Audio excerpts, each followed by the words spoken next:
Olá pessoal, até agora nós definimos os polinômios, definimos operações no conjunto de polinômios e neste vídeo nós vamos falar sobre o teorema do resto. O teorema do resto dizendo respeito, claro, ao resto da divisão de polinômios. O que está posto no teorema do resto é de simples entendimento. Vejamos, vamos considerar f um polinômio com coeficientes reais, vamos considerar que o seu grau é maior do que ou igual a 1, e seja C um número real arbitrário. Então, o teorema do resto diz o seguinte, que existe um único polinômio Q de x, também com coeficientes no conjunto dos números reais, e com grau n-1, tal que f de x se escreve como x menos c, a constante considerada, vezes Q de x, o único polinômio existente, mais uma constante, que é a imagem da constante considerada C pelo polinômio f. Olhando mais atentamente essa igualdade, nós podemos dizer de outra forma. Podemos dizer que na divisão de f de x por x menos c, nós obtemos um quociente e um resto, onde esse resto é precisamente a imagem do c pelo polinômio f. Vamos considerar então um exemplo, seja o polinômio de grau 2, f de x igual a x ao quadrado, mais 2x mais 3 e a constante c igual a 1. Então, o que o teorema do resto nos diz é o seguinte, é que na divisão deste polinômio x ao quadrado mais 2x mais 3 pelo binômio x menos c, no nosso caso x menos 1, o que nós vamos obter é um polinômio Q de x unicamente determinado e um resto, onde esse resto é precisamente a imagem pelo polinômio f da constante c dada, ou seja, será igual ao f de 1, que substituindo no polinômio f nos dá 6. Perceba que realizando de fato esta divisão, nós encontramos exatamente resto 6 e quociente igual a x mais 3. Lembrando que o grau do quociente é sempre igual ao grau do dividendo menos o grau do divisor. Vamos então à demonstração do teorema do resto. Para tanto, nós vamos utilizar indução sobre o grau do nosso dividendo. O primeiro passo da indução é então supor o grau igual a 1. Neste caso, o nosso dividendo é um binômio de grau 1, com um coeficiente líder, obviamente, diferente de 0. Nós podemos escrever, então, o nosso binômio A1x mais A0 também da seguinte forma. A1x menos A1 vezes C mais A1 vezes C mais A0. Perceba que somamos e subtraímos o mesmo valor, A1 vezes C. Nas duas primeiras parcelas dessa soma, nós podemos colocar o A1 em evidência. E ele ficará multiplicado por x menos C. O que aparece, então, ao final desta soma, o que está aqui nesse segundo parêntese, é A1 vezes C mais A0. E se olharmos com cuidado, nada mais é do que a imagem da constante C pelo polinômio f. Basta observarmos aqui a expressão que define o nosso dividendo, neste caso. E, além disso, nós observamos que x menos C é um polinômio, um binômio de grau 1, e o A1 também pode ser considerado um polinômio constante. Então, para o primeiro passo da prova por indução, nós vemos que f de x se escreve como x menos c, vezes um polinômio de grau 0, que é a nossa constante A1. Observe que neste passo de indução, o grau do polinômio f é 1, portanto, o grau de q é uma unidade a menos, mais f de c. Ou seja, nós provamos o teorema do resto já para o caso inicial, quando n, o grau do nosso dividendo, é 1. Como próximo passo da prova por indução, nós vamos supor que o resultado é válido para um certo valor inteiro positivo k. E a partir disso, vamos provar que vale para o passo seguinte, que é k mais 1. Portanto, nós devemos provar que um polinômio com esta forma se escreve como x menos c vezes um outro polinômio, agora de grau k, mais f de c. Vamos considerar então o polinômio h de x, dado por x menos c vezes a índice k mais 1, que é o coeficiente líder do polinômio que nós queremos provar, que também se aplica no teorema do resto, vezes x elevado a k. Observe que o grau do polinômio h ele será k mais 1. Por quê? Porque dentro do parêntese, nossa maior potência tem grau 1. E fora do parêntese, existe um único fator com grau k. Portanto, na multiplicação, o grau será k mais 1. Isso quer dizer, então, que o grau do polinômio f é igual ao grau do polinômio h que acabamos de definir. Vamos definir um segundo polinômio, g de x, dado pela diferença entre o polinômio f e o polinômio h que acabamos de construir.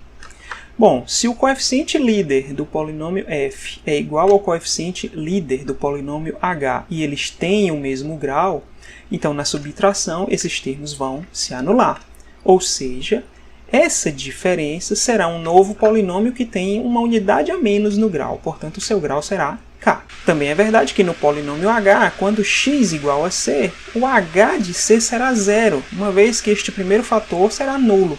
Ou seja, se h de c é zero, então g de c será f de c menos zero. Portanto, a imagem de c, tanto pelo polinômio g quanto pelo polinômio dado f, serão iguais. Vamos aplicar então o teorema do resto para o polinômio g. Ou seja, dividir o polinômio g de x por x menos c nos dará um quociente, que vamos chamar de u de x, e um resto, que pelo teorema do resto, uma vez que o grau de g é igual a k, e estamos admitindo, pela hipótese de indução, que qualquer polinômio de grau k satisfaz o teorema do resto, então nós podemos escrever o resto dessa divisão como g de c, já que a divisão é por um polinômio de grau 1, o nosso divisor tem grau 1. Ora, mas g de x é a diferença f de x menos h de x, então façamos essa substituição apenas no primeiro membro por enquanto. Vamos substituir também o h de x, de acordo com a construção feita acima. Agora, isolando o f de x, nós teremos então a seguinte expressão. Veja que teremos 3 parcelas, em 2 das quais aparece x menos c. Colocando justamente o x menos c em evidência, nós teremos então um monômio de grau k mais o nosso quociente u de x, que é o quociente da divisão de g de x por x menos c. Observe, o grau do polinômio g de x é k. Portanto, o teorema do resto garante que o grau do polinômio u será k menos 1.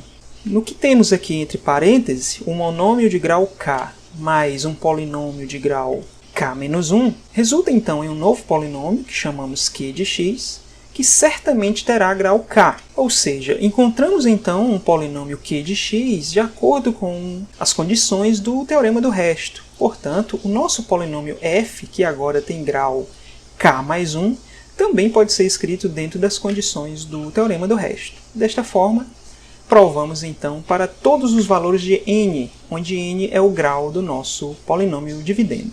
Um corolário do teorema do resto é o teorema de D'Alembert. Quando o número c considerado é uma raiz do polinômio dado, do dividendo, então, aplicando a divisão f de x por x menos c, o nosso resto é zero. O nosso f de c não aparece aqui na expressão. Então, trata-se de uma divisão exata. Vamos considerar um polinômio do grau 4. Facilmente, nós observamos que o f de 1 é igual a zero. Basta fazermos x igual a 1 neste polinômio.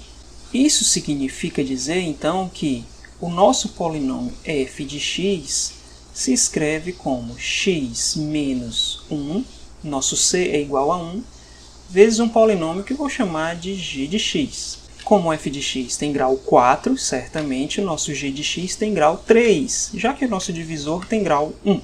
Se nós fizermos a divisão, nós vamos obter que o nosso polinômio g de x será o polinômio x ao cubo mais 2x ao quadrado mais 2x mais 1. Também por inspeção, nós percebemos que o nosso polinômio g tem menos 1 como raiz.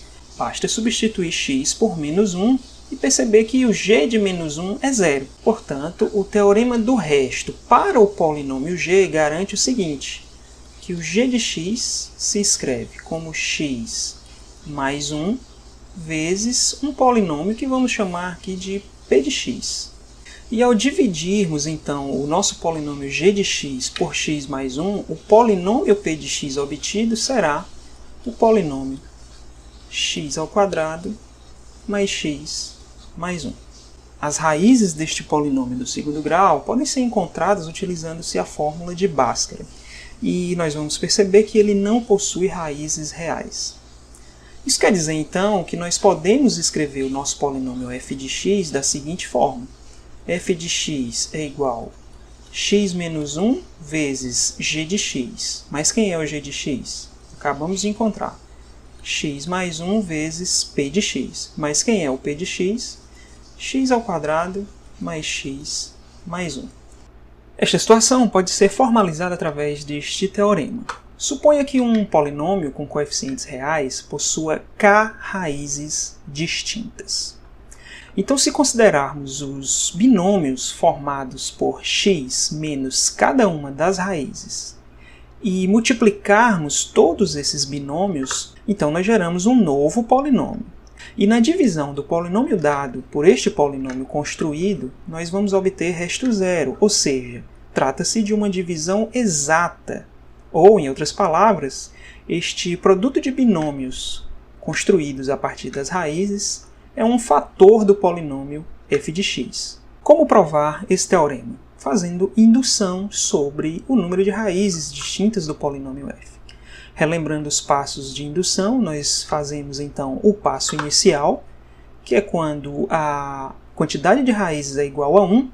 Neste caso, basta aplicarmos direto o teorema de D'Alembert, porque se temos uma raiz, pelo teorema do resto, f de C1 é zero. Então passamos para o segundo passo da prova por indução, que é supor que esse resultado vale para uma determinada quantidade inteira positiva, claro, de raízes que estamos chamando de R, e supondo que o resultado vale para R raízes distintas, vamos provar que o resultado também vale para R mais uma raízes distintas. Vamos considerar então um conjunto de R mais uma raízes distintas para o nosso polinômio f. Pela hipótese de indução, sabemos que um conjunto com R raízes já satisfaz o teorema. A questão é saber se um conjunto com R mais uma raízes também satisfaz. Vamos considerar então um conjunto com R raízes, mas tomando a partir da segunda raiz, ou seja, se considerarmos os binômios da forma x menos cada uma das raízes, pegando todas as raízes exceto a primeira. Isso nos dá então um conjunto de R raízes, e utilizando a hipótese de indução podemos escrever esta expressão. Mas como o C1 também é uma raiz, nós sabemos que o f de C1 é zero. Portanto, nessa expressão que acabamos de escrever, fazendo x igual a C1, ou seja, a raiz que ficou fora dessa construção, nós vamos obter o seguinte: substituindo x por C1 em cada um desses fatores, nós sabemos que os fatores que são binômios, nenhum deles era, uma vez que as raízes do polinômio f são todas distintas, ou seja, C1 é diferente de todas as outras raízes. Porém, f de x é zero, ou seja, todo esse produto é nulo. Ora, mas se nós temos um produto com R mais 1 fatores, que são os R binômios de grau 1, mas o fator referente ao polinômio h de x, quociente dessa divisão, nós temos então R mais 1 fatores. Então, se R fatores são não nulos, certamente o último fator deve ser nulo, pois um produto de números reais nulo deve ter pelo menos um dos fatores nulo. Aplicando então o teorema de D'Alembert ao polinômio h de x, já que h de C1 é zero, ou seja, C1 é uma raiz para o polinômio h, nós podemos então escrever que h de x é x menos C1, exatamente a raiz que deixamos de fora da primeira lista, vezes um outro polinômio, g de x, ou seja, o resto dessa divisão é zero.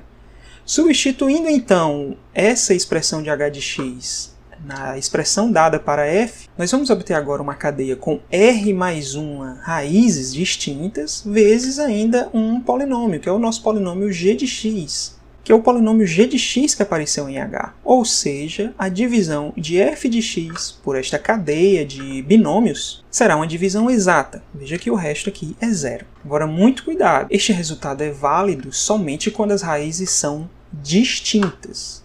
Vamos ver um exemplo. Vamos considerar esse polinômio de grau 3. As suas raízes são menos 2 e 1, sendo que a raiz 1 ela tem multiplicidade 2. Então, pegando as raízes distintas, a raiz menos 2 e a raiz 1, Nós conseguimos, pelo teorema dado, encontrar um polinômio q de x, isto é, a divisão deste polinômio de grau 3 pelo produto x mais 2, x menos 1 é uma divisão exata, cujo quociente é x mais 1 e o resto, 0.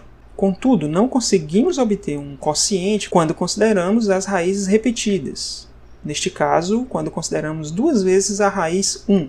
Ou seja, na divisão do polinômio dado, polinômio do grau 3, pelo produto x menos 1, x menos 1, nós não vamos conseguir um quociente como dito no teorema. Neste caso, na divisão do polinômio de grau 3 por x menos 1 vezes x menos 1, nós vamos obter sim um quociente, porém com o resto não nulo. Ou seja, o nosso quociente não está nas condições daquele teorema, uma vez que essa não é uma divisão exata. Um outro resultado que diz respeito às raízes de um polinômio é com relação à quantidade máxima de raízes. Dado um polinômio de grau n e com coeficientes sobre os números reais, este polinômio terá então no máximo n raízes distintas. Essa prova se dá por absurdo. Vamos supor que ele tem mais do que n raízes, ou seja, que ele tem aí m raízes distintas, onde esse m é um número maior do que o seu grau. Pelo teorema anterior, nós já sabemos que quando as raízes são distintas, nós podemos dividir o polinômio dado por esta cadeia de fatores de grau 1 construídos a partir das raízes. Ou seja, nós podemos escrever aqui f de x como esse produto, x menos a primeira raiz, x menos a segunda raiz, até x menos a última raiz, e ainda teremos um quociente. O resto, claro, é zero. Por quê? Porque neste caso as raízes são distintas. Mas observe o seguinte, nesta cadeia de fatores de grau 1 que foram construídas a partir das raízes do polinômio f, nós vamos ter como monômio de maior grau o monômio x elevado a m. E se nós realizarmos todos os outros produtos possíveis, nós vamos ter um outro polinômio, que vou chamar simplesmente de g de x. Portanto, essa cadeia de polinômios pode se escrever como a soma x elevado a m mais g de x. Vamos acrescentar ainda o q de x.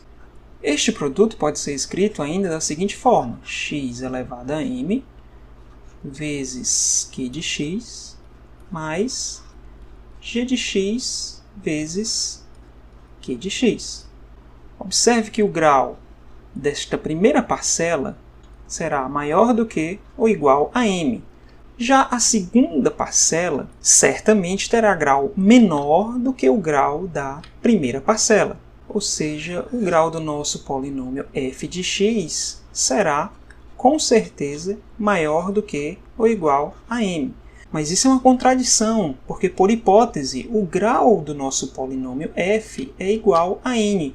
E aqui estamos chegando à conclusão de que esse grau é maior do que o grau dado. A contradição veio do absurdo de supormos que este polinômio teria mais do que n raízes distintas, onde n é o grau do nosso polinômio f. Um resultado que decorre direto deste último teorema, que chamamos de corolário, é o seguinte. Se tivermos dois polinômios, f e g, de mesmo grau, e esses polinômios coincidem em n mais 1 valores, n mais um número inteiro, então, na verdade, esses dois polinômios são rigorosamente iguais. Como provamos isso? Vamos construir um terceiro polinômio, dado pela diferença entre os dois polinômios dados. Certamente, o grau desse polinômio construído será menor do que ou igual a n. Se os dois polinômios tiverem mesmo coeficiente líder, o grau diminui. Mas se o coeficiente líder for diferente, então o grau permanece n. Além disso, se o polinômio f de x é igual ao g de x para n mais 1 valores, então o polinômio construído h ele será nulo para n mais 1 valores, ou seja, ele tem pelo menos n mais 1 raízes. Mas olha só o que acabamos de encontrar, um polinômio de grau no máximo n que possui n mais 1 raízes. Pelo resultado anterior, isso não é possível. Um polinômio de grau n tem no máximo n raízes distintas, a não ser que ele seja sempre nulo. Ou seja, a única opção para este polinômio construído, h de x, é que ele seja sempre nulo. Mas ele sendo sempre nulo, significa então que o polinômio f será sempre igual ao polinômio g, como queríamos demonstrar. Na sequência desse vídeo curso, nós vamos estudar mais a respeito da divisibilidade entre polinômios. Até lá!